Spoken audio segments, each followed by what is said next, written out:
Dictation शुरू होगी 5 second बाद।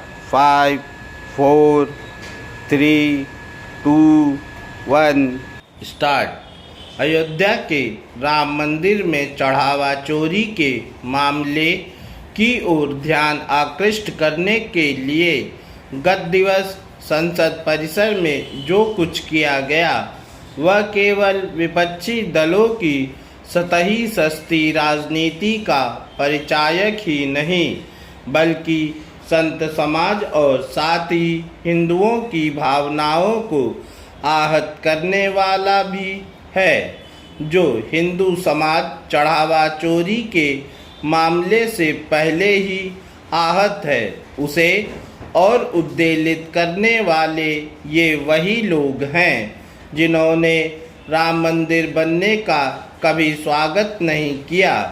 कुछ ने तो उसके उद्घाटन में आमंत्रण को अस्वीकार करने का भी काम किया और इसे उचित भी ठहराया।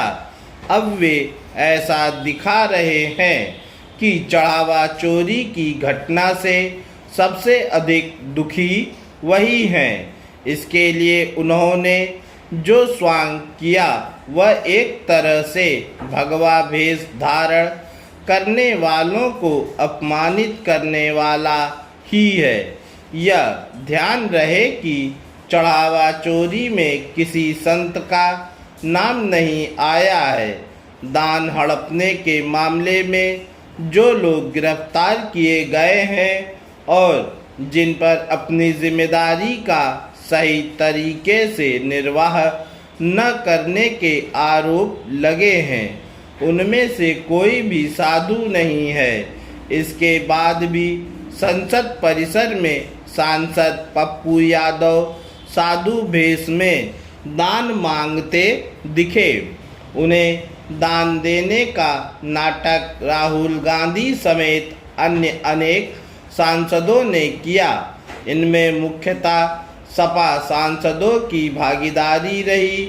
इसके बाद पप्पू यादव दान पात्र लेकर भागते दिखे। एक गंभीर मामले को फूहड़ तरीके से उठाना यही दिखाता है कि राम मंदिर में चढ़ावा चोरी पर विपक्ष का एकमात्र उद्देश्य तंज कसना और तमाशा खड़ा करना है।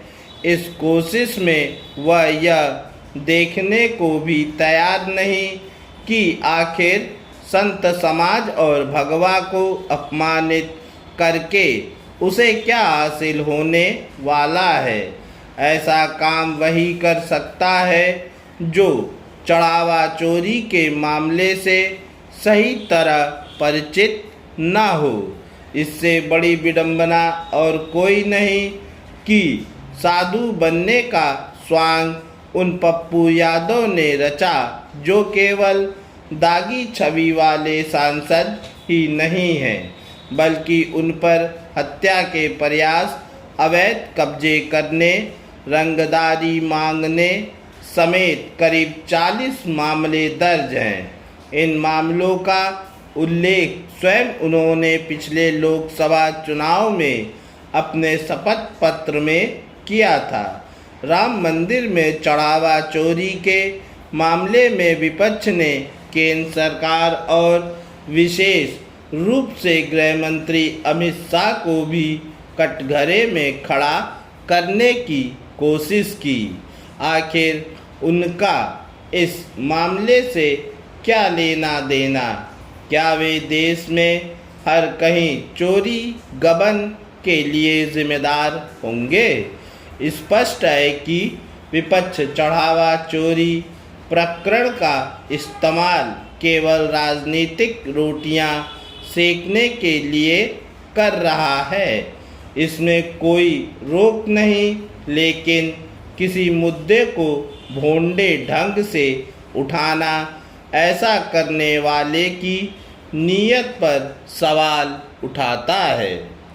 उत्तराखंड के सीमांत गांवों में पूर्व सैनिकों, अग्निवीरों और स्थानीय युवाओं को स्वरोजगार से जोड़ने के लिए राज्य सरकार ने महत्वपूर्ण पहल की है। यह कदम इन गांवों को पलायन रोकने और इन्हें आर्थिक गतिविधियों का नया केंद्र बनने के लिए उठाया जा रहा है। पूर्ण विराम।